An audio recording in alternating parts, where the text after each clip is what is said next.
Hi, and welcome to this episode of I've Got This Kid. I'm your host, Cherina Williams, licensed speech and language pathologist, homeschooling mom of two, wife of one. Happy to be here another day. Oh, what a wonderful day this is, y'all. You know, this is one of my favorite places to be. I love coming here and just sharing information with you guys, answering questions, and just growing this community. I love it. I love it. I love it. So do not limit us hanging out here. Meet me on any of my social media pages. All the links can be found in my show notes at the bottom of this page. And guess what, y'all? We are continuing with the What Is It series. So far, we have covered what is a stuttering disorder, what is a speech sound disorder versus delay, what is a voice disorder, what is apraxia, what is a preschool language disorder, what is a learning disability.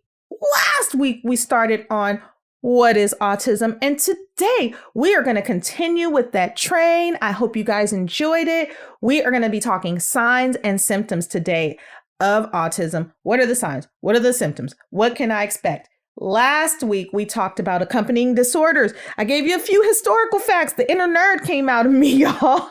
We talked about quality of life. We talked about effects. We talked about what it looks like. We talked about how to help. We talked about everything that has to do with how we can tool ourselves up, even down to how we can reframe our thoughts around different diagnoses and have a little bit of empathy and just make sure that we're pushing to purpose, because that is what we do here, y'all. So check out that episode if you have not done so. If you haven't checked out past episodes, what are you waiting for and what have you been doing? Please go to my website at www.iheartspeechtherapy.com, or you can find me on your favorite podcast station. So y'all, I mentioned this a little bit last week and it was at the end, and I think I was going on a little bit of a tangent. I felt all tangenty last week. We'll see how I'm feeling today, but I know for sure, like, I was there. I was going off on a tangent on the kids too during homeschooling day. I even gave Hannah a little bit of taste of her own medicine. She had been acting a little bit, I don't know, semi-teenager-ish. And so I acted like her and gave her a little bit of herself.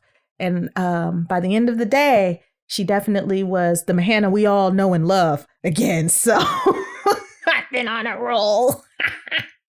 Anyway, here are some facts for you guys.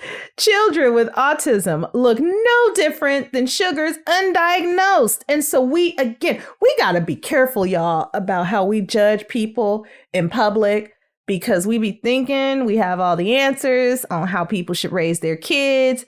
And we live in the cheap seat zone because we do not know the family dynamics. We do not know what in the world is going on. We all know when a child needs to be disciplined, but we don't always know why and the what behind it. And so before you give the side eye, just know that our sugars who do have that diagnosis may just behave a lot different in public. And so don't be surprised. Please just be careful, because those world changers who are working with these sugars day in, day out, they've got enough on their hand. The last thing they need is some judgment from us.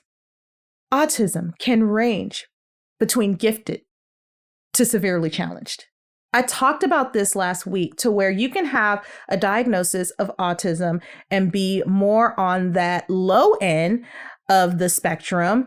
If we're pulling out that ruler again, you'd be somewhere in the one, on the one side. And no, it is not quantified, but I just like visuals. And so if you were looking at a ruler, it would be on the lower end, that gifted side, to all the way to severely challenged, to where maybe there's some mental retardation, maybe there's some intellectual disabilities. Like, there's all kinds of things that can happen to where you end up on that severe side. Maybe there is an accompanying disorder or diagnosis that comes along with autism that really just kind of impacts their ability to thrive in a way that we would want them to thrive. And so again, that's why it's a spectrum, because a spectrum is a range, and it can go from low to high or mild to severe. In my world, we say mild, moderate, severe.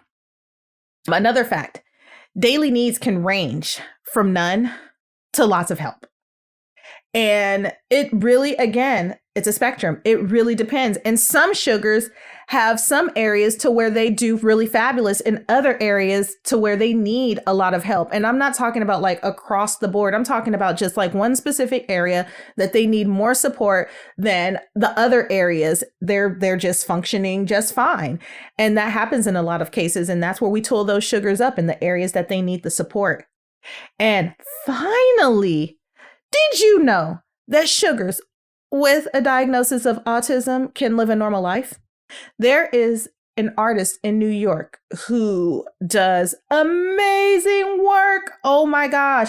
His work is beautiful. I wish I would have looked up his name. It escapes me, but he is an artist. And I mean, his stuff, he makes me look like Crayola, y'all. It's just, he is ridiculous.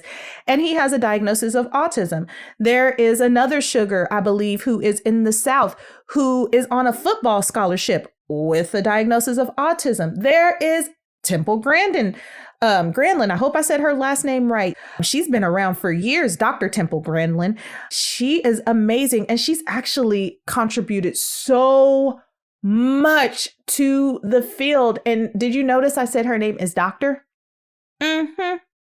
And so I'm saying that it depends. Again, it's a spectrum. It depends on where sugar falls. So can these sugars live normal lives? Absolutely. Yes, they can live normal lives. They can get married, have kids, have a career. It just depends on the amount of support they received when they were young and the level of severity. And so you guys, again, when we hear this diagnosis, I do not want you guys to discount this community because they are amazing people and some of the brightest thinkers I've ever seen. And I'm telling you, that's why we're here to debunk these myths about this. And again, all of this information I'm giving you guys will be found in my show notes because this is not my own personal information, but I do work with it day in and day out. And I know this population really, really, really, really well. And funny enough, in grad school, I was so scared of the label that I was like, I'll never work with this population. I was reading a book and had no clue. And it's not until you get into a room and have some real experience to where you're like, I was totally just silly. Oh my gosh. Ugh. I love these little sugars. They are, I'm telling you, when they work hard, they're little, oh man, some of the most rewarding work has been with this population. That is where I'll end that. Anyway. Last week, again, we covered the breakdown of the diagnosis. We broke down how we can relate to sugars who already have the diagnosis or if we suspect a sugar has the diagnosis. But today, again, we're going to cover the red flag behavior stuff. And red flag behavior is just that. If you see a red flag, that means either get out of the way, stop, do something, attention needs to be made because, well, we need to do something a little bit different. And that's all it simply means. Red flag behaviors means that this stuff is happening and we probably need to seek out some support to do something a little bit different.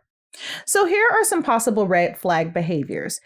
A sugar with a possible diagnosis. And I'm going to throw that word around a lot because I'm not diagnosing anybody over podcast. World changers, you cannot diagnose anybody over podcast. You have to go see your pediatrician. Your pediatrician will then make a referral for a developmental pediatrician. And from there, a diagnosis will come. Your speech therapist, if sugar is already seeing a speech therapist might say, hey, I suspect something's going on here. We need to get some additional support. Let me talk to your pediatrician and get this ball rolling. Let's get sugar tested. Or if sugar is in school, then the speech therapist or the teacher or somebody's going to flag the psychologist on campus and say, hey, I think this sugar needs to go through an assessment, and then an assessment will take place. I'm just giving tools for us to recognize if this is happening. This is not a diagnosis. All right, y'all? So if we're looking at red flags, these are some of the things that we may see. Sugar may not be responding to their name by 12 months of age. I mentioned this last week that we can recognize signs and symptoms pretty early. And by 12 months, if they're not responding to their name, that's a red flag. Not pointing at objects to show interest. Like if they're not pointing to an airplane flying over because it's loud and it's noisy. If they're not doing that by 14 months, that's a red flag behavior if they're not showing attention to, because guess what? They're 4 months away from showing us everything that is interesting to them. And so if they're not showing us stuff when they're getting prepared to be showing us everything, we're a little concerned about that. The sugar may not play pretend games or pretend to feed a baby doll or pretend to feed mommy and daddy or pretend to feed the dog or the other animal around there by 18 months, because those play skills are starting to evolve from them going from that cause and effect, but also to doing things and manipulating other things around them in a way that they have observed themselves. Mommy's been feeding them all this time and now they want to pass it on. Feed that baby doll. So if we don't see that by 18 months, then that is a red flag behavior. Avoiding eye contact and wanting to be alone a little bit too much, more than normal, more often than not. And not just a quiet, cute little shy baby, because some little sugars are just so cute and shy and they just want to kind of hang out there, that sugar that, they'll come and go as they please. But it's different with this population because they're trying to avoid you. They're trying to avoid that communication with you. And that's what makes it a little bit different than sugars who are just a little bit more passive and a little bit more shy. Having trouble understanding other people's feelings or talking about their own feelings. Maybe instead of using their words, they're using their behavior. Maybe if their little buddy fell down, instead of like seeing if they're okay or asking if they're okay, they start laughing. Or if somebody's crying, they might not get it. Or if they hit somebody, they might not understand why they're crying or why their feelings or emotions change. They may have a hard time interpreting that. That is a big telltale sign. We expect sugars to react to feelings pretty young. If you look at an infant, if you change your facial expression a few times while you're looking at them, while you're having your little goo goo gagas and they're in your face and you're in their face, and you change your face and like do a mad face, like, and make a sound, tell me their body doesn't change.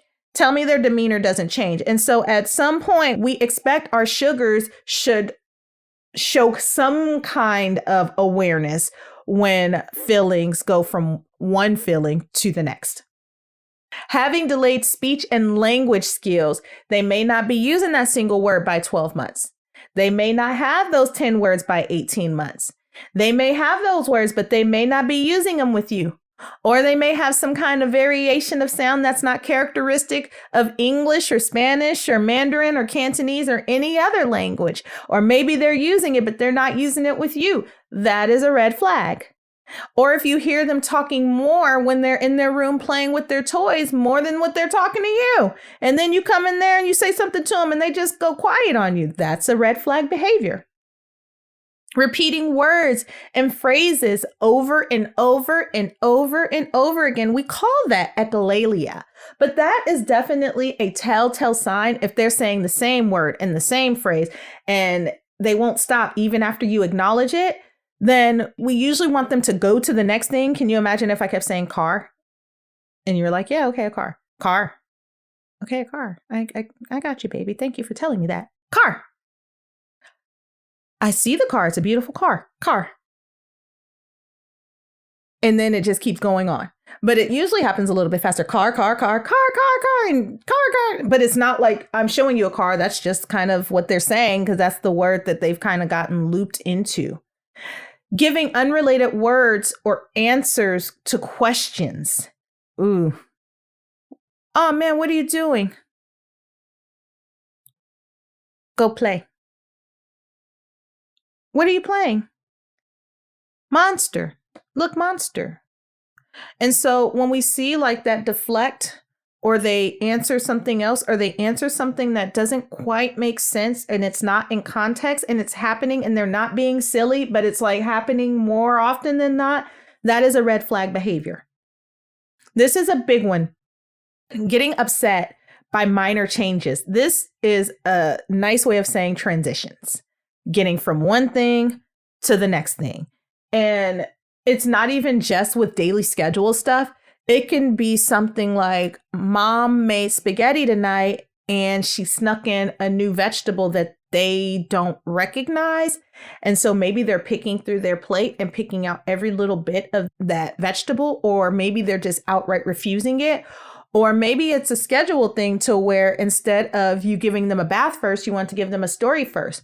Or maybe instead of going to the daycare, you guys went to the store first, or something along those lines, to where it was something that was consistent and it was changed and they didn't like it. Or it can be something like, I went out to the park and I can't get you to go from one thing to the next. And that means simply like, we're at the park time is over, let's go home. And Sugar is like, Sugar is just refusing, and they become excessively upset to the point to where either world changers get used to it, immune to it, or they're just like, I don't even know how to cope with this, or start avoiding doing certain tasks or doing it outside of what Sugar is used to. Another thing may be obsessive interest, light switches, door handles, traveling up and down stairs, opening and closing doors, car doors over and over and over again, cabinets, opening and closing cabinets over and over and over again, crashing cars together over and over and over again, building blocks the same way, knocking them over, and it happens the same way every single time. Or you may see lining items up. And when they try to, like, if you try to remove one of those lined up items, it's the war has started, and oh my gosh, and we don't do it. And so those are some of those obsessive interests and those obsessive behaviors, maybe reading the same story over and over and over again, singing the same song over and over and over again. And it's the same thing over and over and over again. And that's a lot of times that repetitious behavior that I talked about in episode 1. Flapping their hands, rocking their body, or spinning in circles. The hand flaps usually happens when the arms are on their side. And the rocking body, you might see them sitting down and they're going back and forth. And funny enough, they did not mention this one. Again, this is not my information. I got this from the CDC, and it will be in the show notes. I'm not a plagiarist, y'all. But another one that they did not mention, that's a big one, is toe walking. Toe walking is a huge one, where you see Sugar like walking on their toes, and it looks like they are trying out for the ballet, or it looks like they're wearing stilettos. They are not wearing stilettos. They are sensory seeking, and that is a red flag behavior. Spinning in circles is another one. I'm actually going to add a few more to this.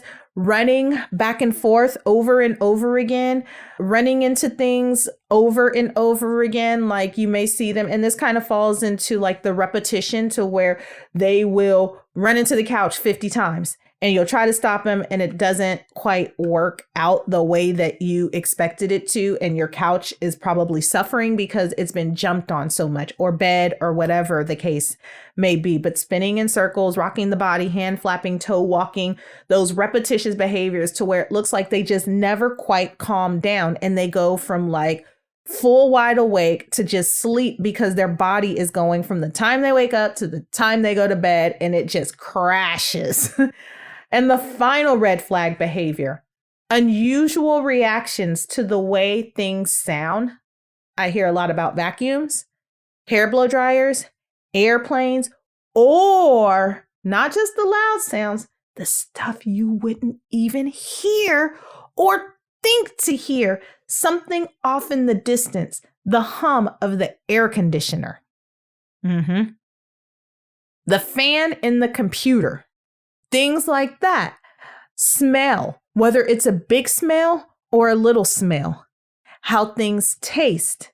If the texture's not right, if it doesn't look right, if it doesn't smell right. And this usually has to do with food, or like Play-Doh, or different toy textures, to where it just doesn't look right or smell right. But with food, it usually doesn't smell right, look right. And so they're not going to taste it, or they don't like the texture. Even if it tastes right, the texture ain't right. And so that's going out the mouth wherever it's going to go. And the final one is feel right. I talked about this in episode 1 on what is it autism spectrum disorder. If the clothing does not feel right, if it does not have the right material, if there are seams touching, socks are usually a big issue. Shoes are usually a big issue, especially if sugar likes to walk on their toes because they're looking for that sensory input, and shoes get in the way of sensory processing for them. And so you might see them take off some stuff because they just don't want it. And so there's a lot of compromise that comes out of that with world changers trying to keep sugar in clothes, in their shoes, comfortable so they can navigate through the world around them. Because after a certain age, unfortunately, they cannot go without clothes. The next sign that we look at is the social skill piece. That's the pragmatic piece, how we relate to the world, how we use language to relate to the world. But it's not just the language, y'all. It's also the nonverbal language. We use so much nonverbal language. It is insane how much we rely on not just our words, but our body movement and our facial expressions and how we react to other people and their facial expressions. It's definitely telling. And it's not just shyness. It's to the point to where it really impacts how they get along throughout the day. And so some examples of some social difficulties with this population is they're not responding to their name. And we just talked about that with red flag behaviors, but this is such a big deal because our name is how the world connects with us. They say our name, we turn around, we look, we listen, and we respond. And so if they're avoiding their name, then they're avoiding that connection, right? And a lot of times this happens because that social interaction piece is just too much. And it's not that they don't know their name, it's just they're avoiding the interaction because a lot of times they're either attending or focusing, or they're just unsure of what the transaction is going to be. Another one, and I've mentioned this one before, eye contact avoidance. Think about it. When you're about to talk to somebody, what do? You look at them, then you talk, and then they talk back, and you keep looking at each other, talking to each other. And a lot of times if you look away or that person looks away, it's because they're avoiding you or you're avoiding them or the conversation's over or something along those lines. And so if sugar is avoiding eye contact, then they're avoiding trying to attend to what you're saying, attend to that interaction, or it's just too much for them to interpret. And so it's easier because sometimes our sugars have a hard time visually putting the face together, or it's just too much to focus on. So maybe they're looking at our forehead, or maybe they're looking off to the side, but that is definitely a social cue that they try to avoid in some cases. Preferring to play alone. This is not just happening at home with mom and dad. This behavior is usually also seen in school. It's seen across populations. And a telltale sign is if sugar is still little and still smells like cookies, we're talking about 36 months and under, and you notice that they really like playing with the older kids and really don't like playing with the little kids, that's for a reason, because between those ages, those little sugars aren't sharing no toys. They haven't established that skill yet.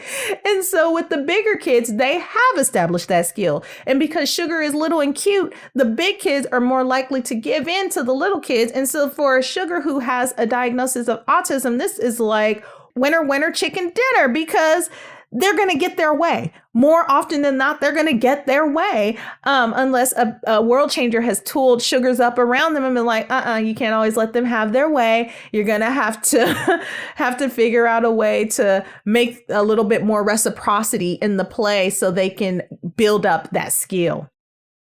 Another thing that we would see as a social communication flag would be they're not interested in sharing stuff with others, sharing their ideas, sharing their thoughts, sharing their stuff. That goes back into the play.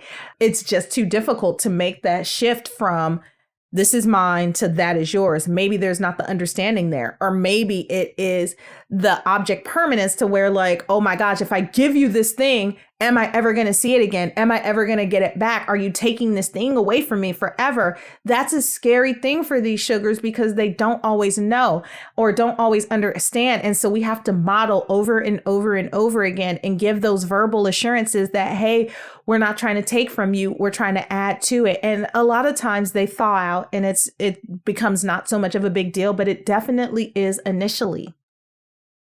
Another social sign that we see for these sugars is they're only interacting to achieve a desired goal. It's not to play with you. It's not to become your friend. It's rarely for cuddles and hugs. They only interact for a desired outcome. It's not to hang out or to be social with you. It's usually to get something and then to be on their way. And a lot of times it doesn't have to do with their like or love for you. It always goes back to the ability to make that relation or to make that connection in a way to where it doesn't take away from their world and from what's comfortable for them. Because a lot of times it's just being comfortable and learning how to be comfortable in what's not always certain.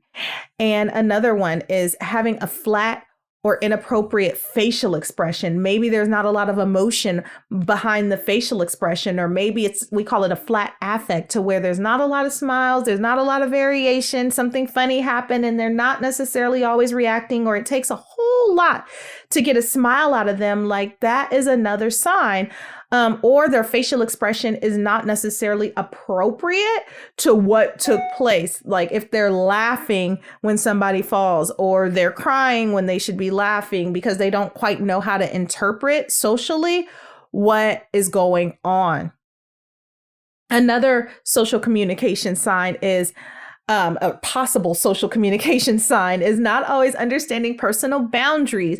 And so maybe they're always bumping into you, or maybe they feel like they're so connected to you to where you are not getting a lot of personal space from them, or they're stepping on you and didn't realize they're stepping on you, and they just don't get it and don't quite understand why it's not appropriate. And it's not because they're trying to be inappropriate. It's just, again, that level of understanding and having to pay attention.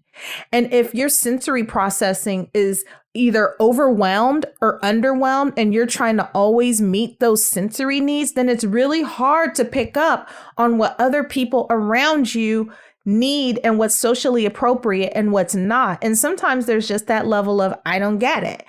And we have to fill in those gaps and help them fill in those gaps. Another red flag behavior is avoiding or resisting physical contact. Maybe they don't want hugs. Maybe they don't like to be touched. Maybe they become really upset when they get touched, or maybe it's only happening on their terms when they feel comfortable with coming to you, or maybe it's only to meet a sensory need. And again, it has nothing to do with love or like. It's just them trying to figure out how to relate to the world around them. Another sign is they may not always be comforted during times of distress.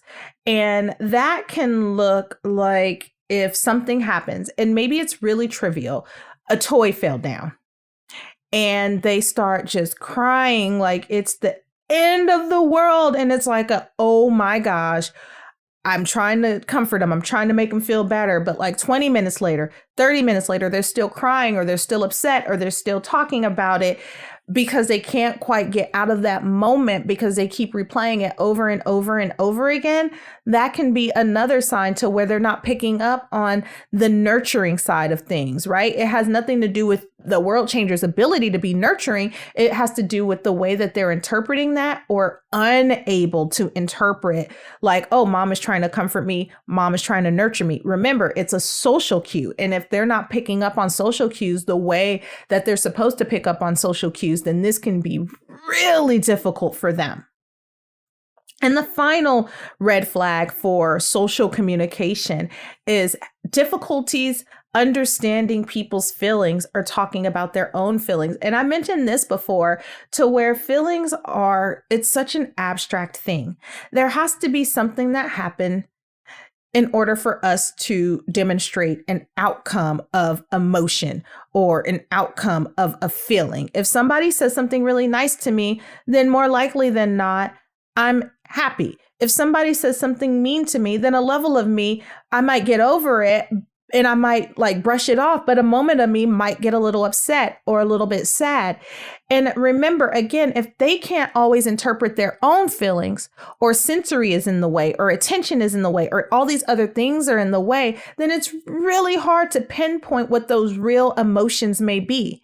And maybe if it's a sugar who has an accompanying diagnosis, and I talked about that in episode 1, maybe it's some issues, some gastrointestinal issues. Well, if there's always physical discomfort and you're asking them how they're feeling, but 24 hours a day, their gut is uncomfortable because either their diet hasn't been modified or they're just, world changers may not know, then they're always going to come off as a little bit cranky. So when you start talking about a range of emotions, if they always don't feel good, then it's going to be hard to interpret happy or excited if they're not always quite there, or if they're feeling anxious. It's going to be hard to interpret other feelings and even understand other people's feelings. And so we have to be extremely careful before we label and talk about what people are presenting, because we never know what it is going on. And until we understand a little bit more about what's coming along with the diagnosis, we have to be really sensitive about how we talk about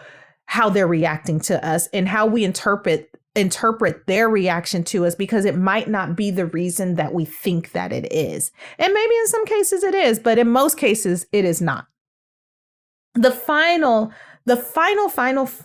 area of possible red flags, signs, things that we could see with our sugars who may have a diagnosis of autism, the communication piece. Now, we talked about social language.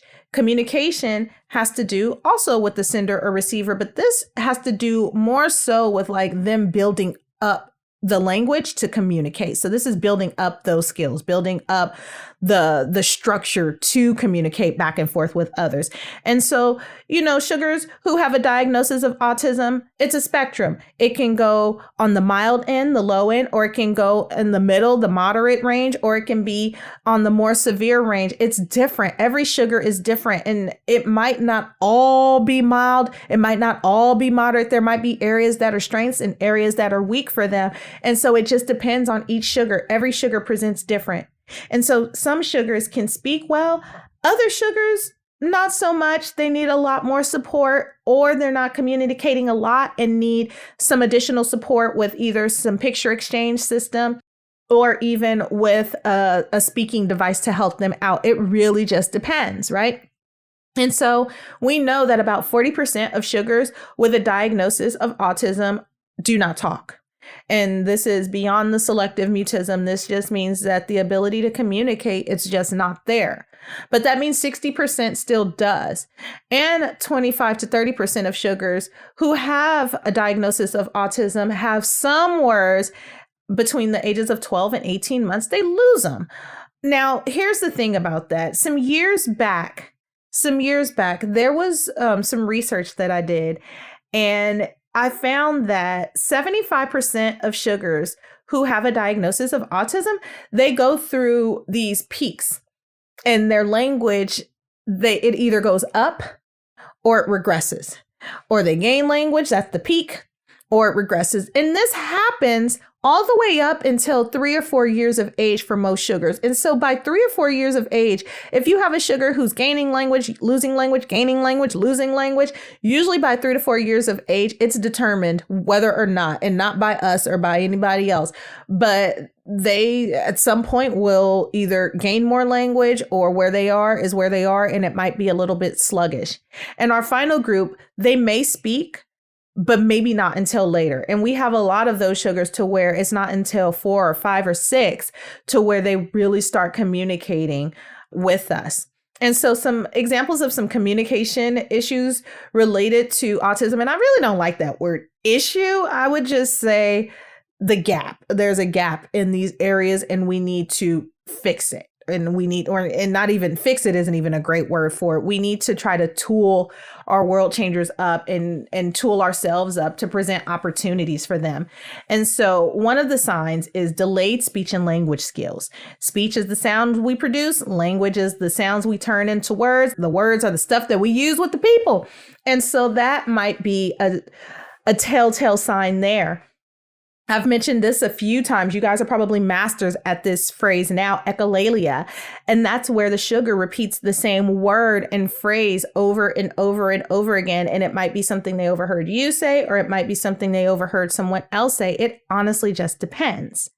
They may reverse pronouns. Instead of it being I, when they're talking about themselves, they talk about themselves as you. And when you point to them as a you, they might call themselves a you. And then it's confusing to separate which one is which. Am I the I or the you? Usually mine is pretty solid. But when it gets into like those more complex pronouns, identifying like differences between person, it really gets hard. And mine is a lot, I think it's easier for them a lot of times. And I have not looked up any science behind this, is just because it talks about possession of an object. And in most cases, sugars who have this diagnosis do not want other people to possess their object. And so it's easier to be like, mine, this is me, don't touch, leave me alone. Another sign is giving unrelated answers to questions. And we did talk about this before, to where they may answer in a way to where it was completely unrelated to what it is that you asked or said, or maybe they don't have the answer. And so they deflect with another answer. And that can happen. Or even if they have a little bit more sophisticated communication and it's difficult for them to stay on topic, maybe the answer kind of goes left because they're just unsure about what to say. They may not point or respond to pointing. So if you're trying to call their attention to something and you point out the window and they're just not looking, they're not interested in showing or in looking at what you're pointing at. And they're definitely not showing you any interest by pointing at what it is that they're focused on. Because again, that is one of those things to where you're inviting somebody or becoming a part of somebody else's space. And pointing is one of those things that means that we have to pay attention together. And that's a choice, right? And so another thing that we may see is them using few words or no gestures, maybe not waving goodbye. Maybe you have to prompt them to wave goodbye or say hello or high five or anything that has to do with engaging in a way to where language is being used and communicated in a way without words, but it's still a transaction between two people, and they may not want to reciprocate that. Another sign is they talk in a flat, robot-like or sing-song voice. And this is not everybody. It just depends on the sugar to where whatever's comfortable for them. Maybe they're more monotone. Or maybe it sounds more robotic, and I don't have a great robotic voice, so I'm not even going to go there. Or maybe it's more of a melodic voice because that's what they learned when they were young and they just never quite shook it, and it's easier to use that. They may not pretend to play, may not pretend to feed the baby doll, may not pretend to drive the baby doll around the house, may not pretend to make the army men do little cool things in the car. Like, it may not be one of those things that they're interested in doing. Maybe they're stuck more so on the cause and effect play, right? And that cause and effect play is when I build something up and I take something down, and I build something up and I take something down. Or maybe they're more interested in lining the objects up, putting them in a line and seeing what that looks like, or watching the wheels on tires or something like that. And none of those really point to pretend play. Those are more so of things that they can kind of just sensory seek off of and kind of attend to and not come into other people's worlds. So that is another telltale sign. And the final one is they may not understand jokes or sarcasm or teasing. Maybe they take it literally.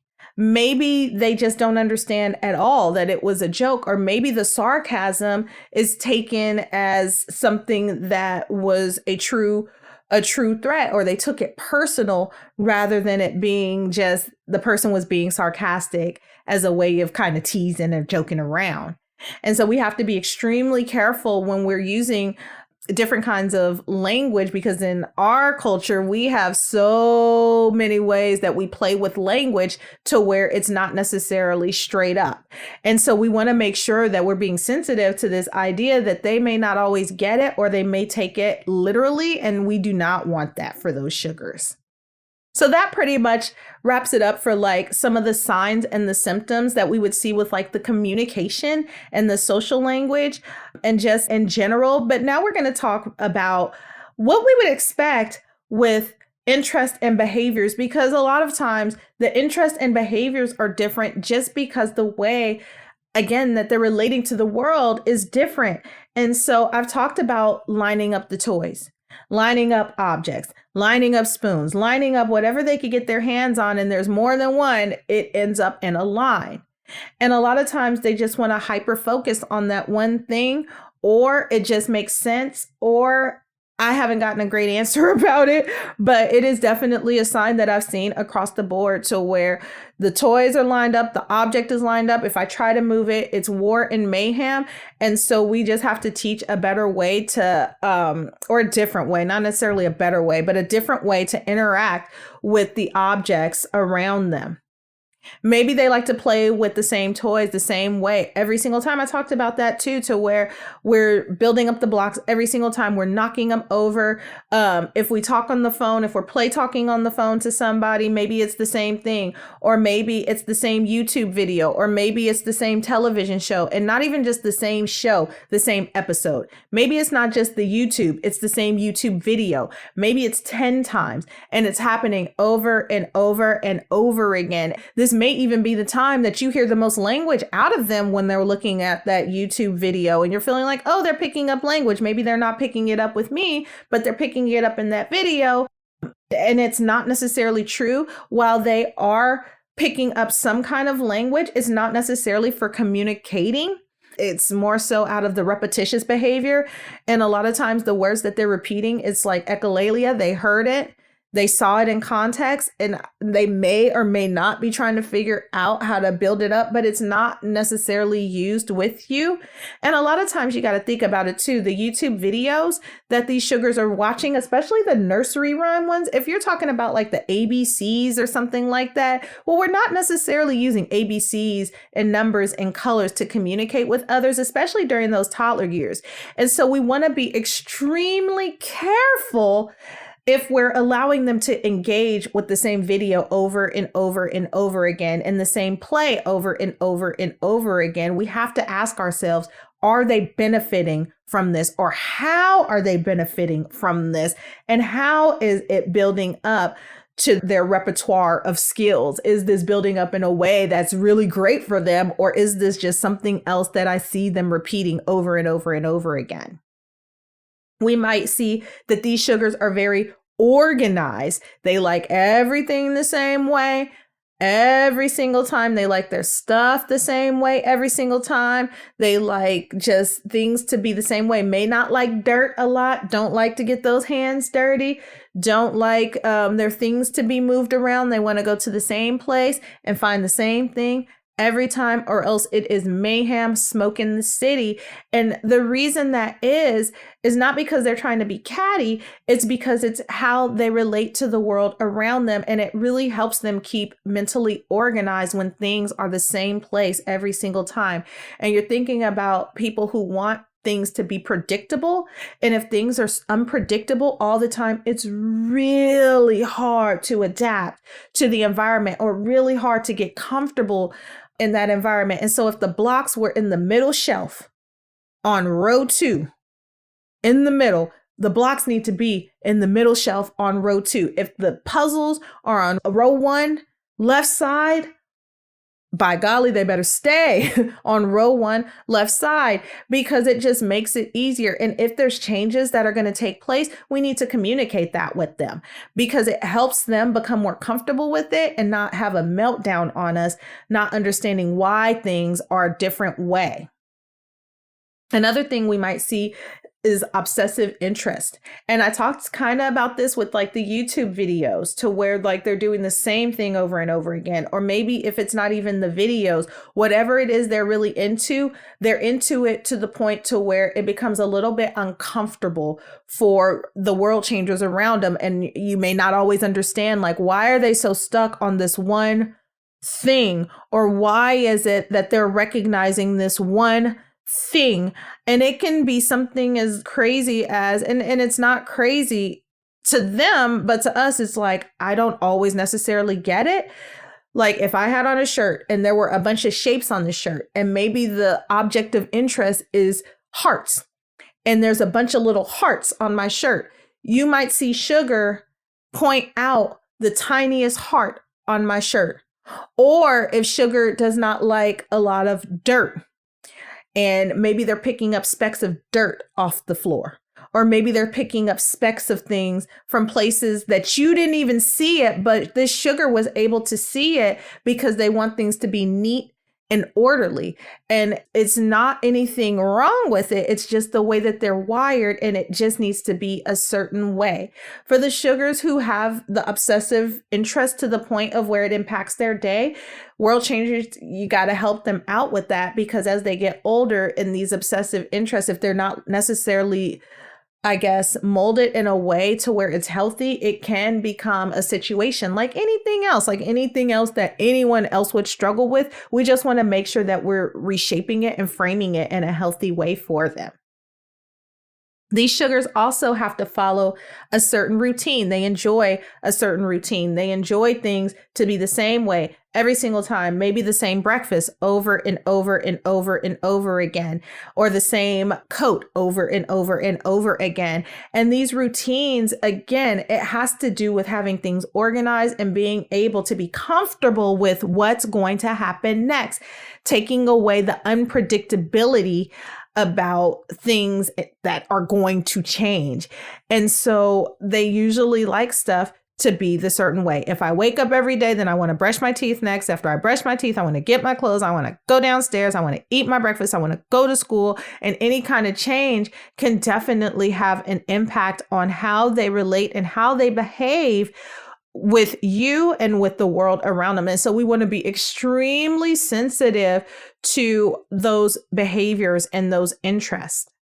And the final thing that we see a lot of times when we're looking at signs and symptoms, a lot of sugars who have a diagnosis of autism or underlying diagnosis of autism, we might see some other stuff coming along with that. And these are key to just knowing that it has nothing to do with you. It has nothing to do with your parenting. It has nothing to do with whether you did the right or wrong thing. I always like to say it's the cards that you were dealt, and now we have to figure out tools and methods and strategies to get ourselves in a position to where we're feeling like we can impact how they're reacting to us and relating to the world around them. So these are some of the things that we could see, some other signs and symptoms. Hyperactivity. They may be super active, way overactive, to the point of where you could give them an hour of park time every day and it's still not enough. You can give them 5 hours of park time and it's still not enough. Like, they still need more.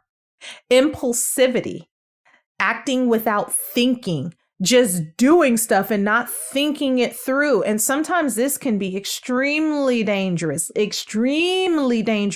if they're not paying attention to what's going on in the world around them. Short attention span. It's kind of like, I like to call it the wind-up doll syndrome. You ever seen like the wind-up doll or the wind-up toys? I have a bunch of them in my office to where you wind up the back of it and you let it go and it goes from one place to the next place to the next place to the next place to the next place until it just cannot anymore, and then it just shut down.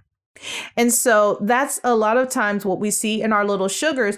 And it has to do with either A, the world is not organized enough. B, there's access to too many things and they're just going from thing to thing to thing because it all looks interesting. Or C, they haven't built up those attention skills to one thing because it's just hard to focus. Like, it's just too hard. Maybe they're overstimulated by everything. And so they just have to go to the next thing.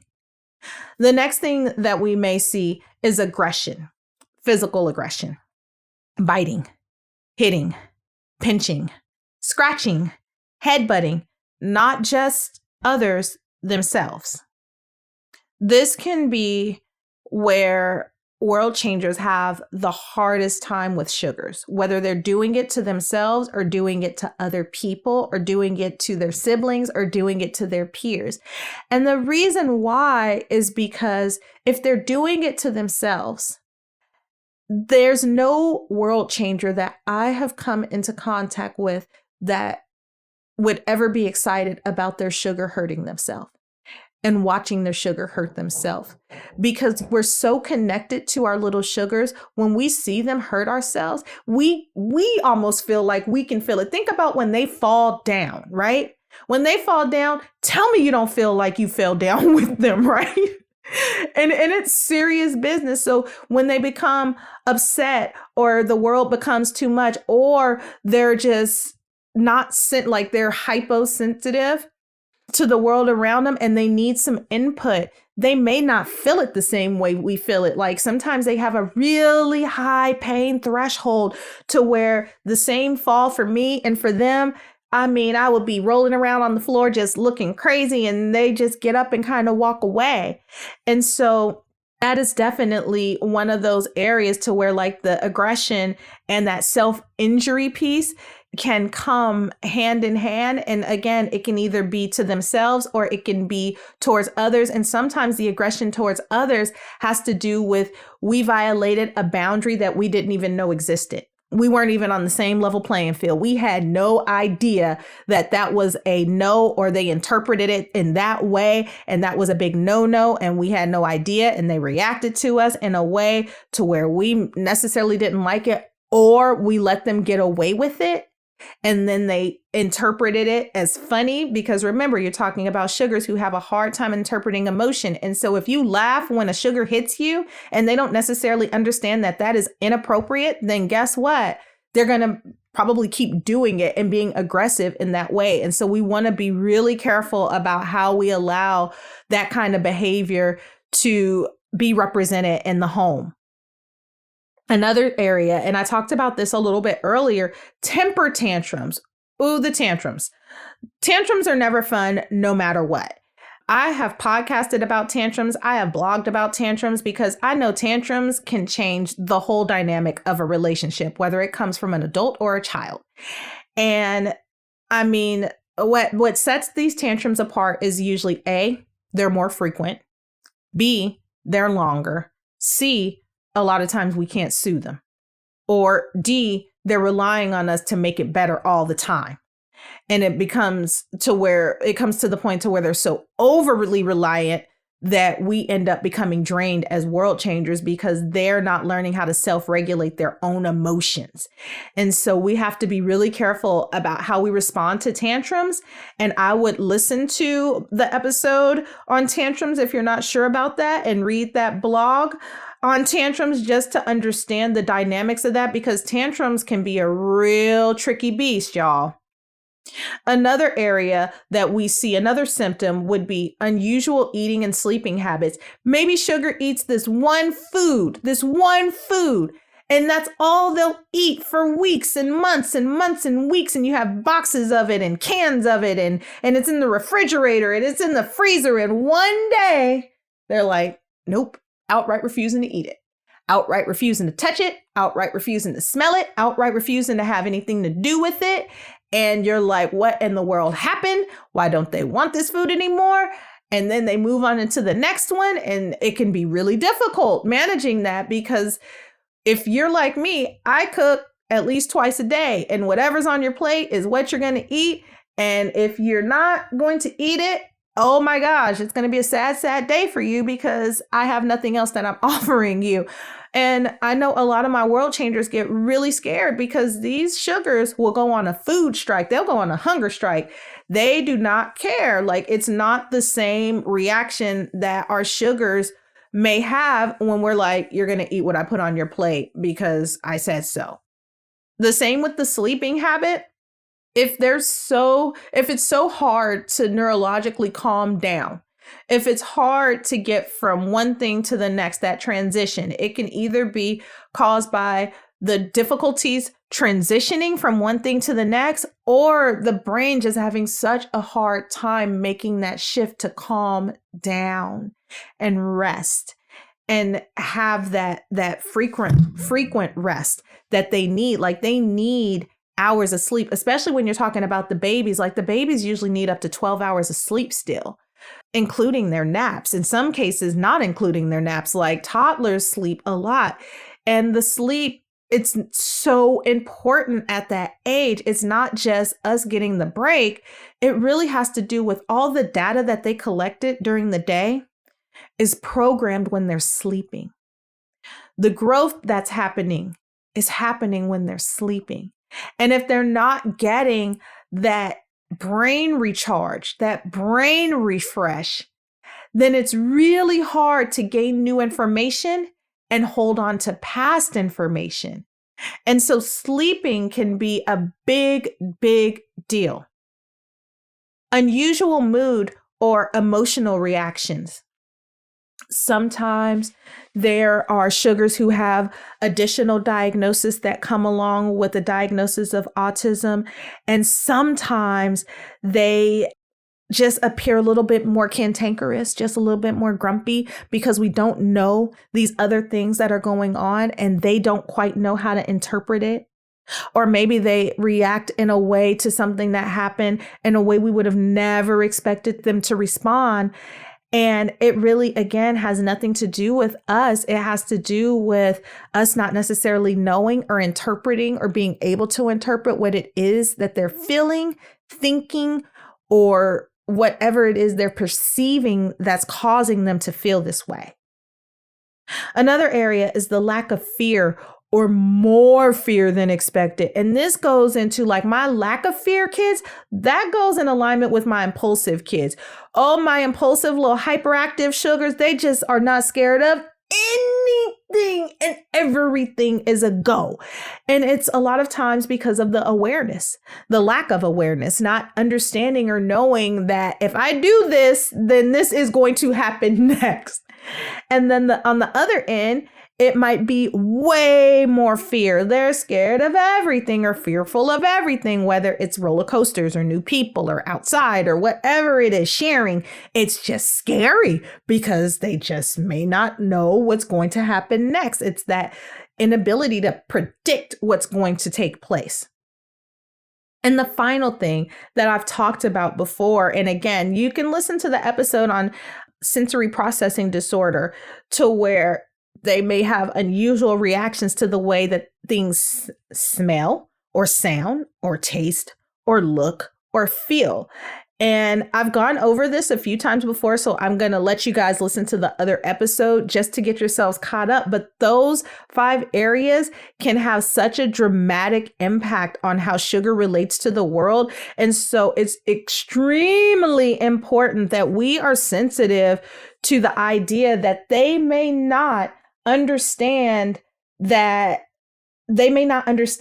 to interpret the things that are going on around them. And we really, really, really have to help them through that. World changers, this is what I need from you. If you have a sugar or know a sugar to where any of these signs or symptoms or anything that I've talked about aligns with anything on these lists, please go talk to your pediatrician. The worst that we can do is nothing. The best that we can do is find out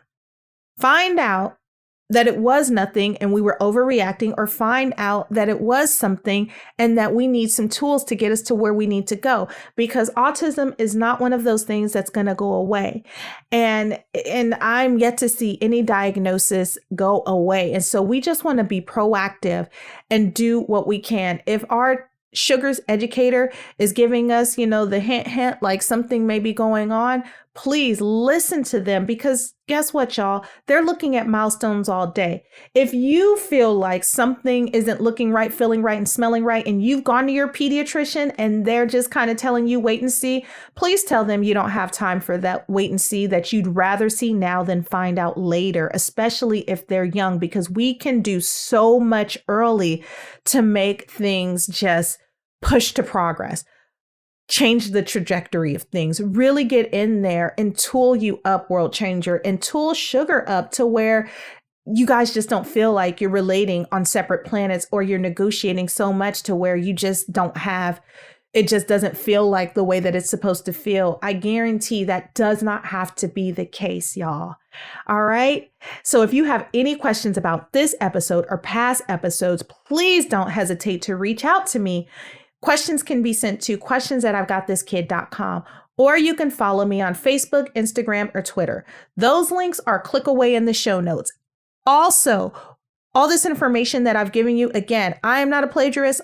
All of the show notes will have every link that I went to find this information, so you can also do the research for yourself. You can also go to my website at www.iheartspeechtherapy.com and join our mailing list, become a part of the community, and all of the podcasts are right there waiting to be listened to, there for you to tool you guys up. We'd love to have you. We'd love for you to be part of the community, y'all. And next week, we're going to be talking about what is a cognitive disorder. I am looking forward to talking about cognitive disorders because, again, this is one of those elephants in the room that nobody ever really wants to talk about, but we're going to talk about it, y'all. We are debunking myths. I have been on a roll getting this stuff out to you guys. So please take advantage of it, learn about it, share it with a friend, because we as a community are better together. The more we know, the more educated we are, the more that we can tool up, advocate, and do the best that we can on our sugar's behalf. So until the next time, world changers, take care.